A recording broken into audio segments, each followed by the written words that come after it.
ថ្ងៃនេះមកដំណើរកំសាន្តបនទន្លេនៃសមុទ្របនទន្លេឈិនឈូបាទសួរមួយមានអារម្មណ៍មិនដែរមកលេងបនណា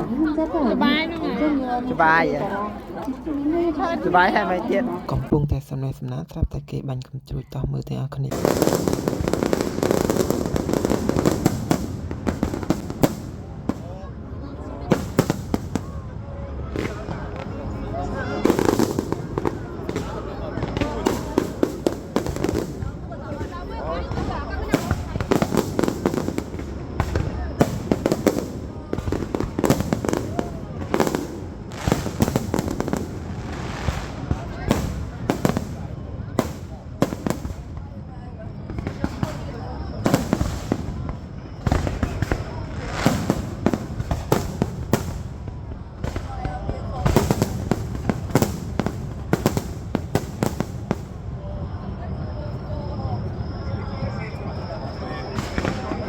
ធ្វើដំណើរត្រឡប់ទៅវិញបន្ទាប់ពីមើលកាន់ជ្រួចហើយ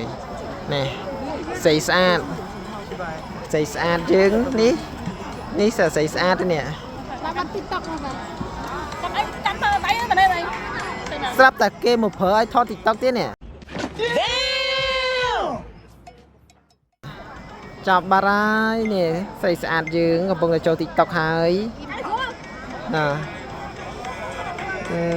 ដឹងស្អីទេទៅហើយ TikTok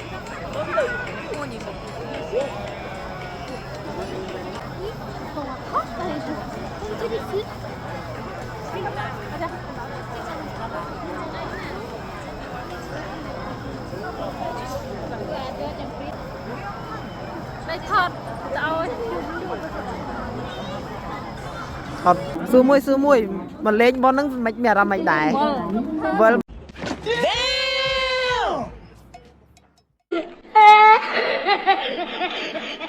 បងអត់សុបាយទេបាយទៅវិលហ្មងឥឡូវវិលអត់ស៊ីអីសុបាយពេកញ៉ាប់មកមានឥឡូវវិលបាទស្ពានខាងក្រោមខាងនេះទីបងមើលមុខវិលយកហ្មងនេះអត់ឥឡូវទៅវិញហើយ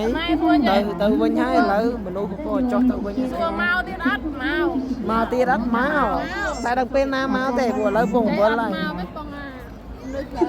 បាយឯងគោមួយមើល안전요원의 지시에 따라 우측 통행하여 주시기 바랍니다.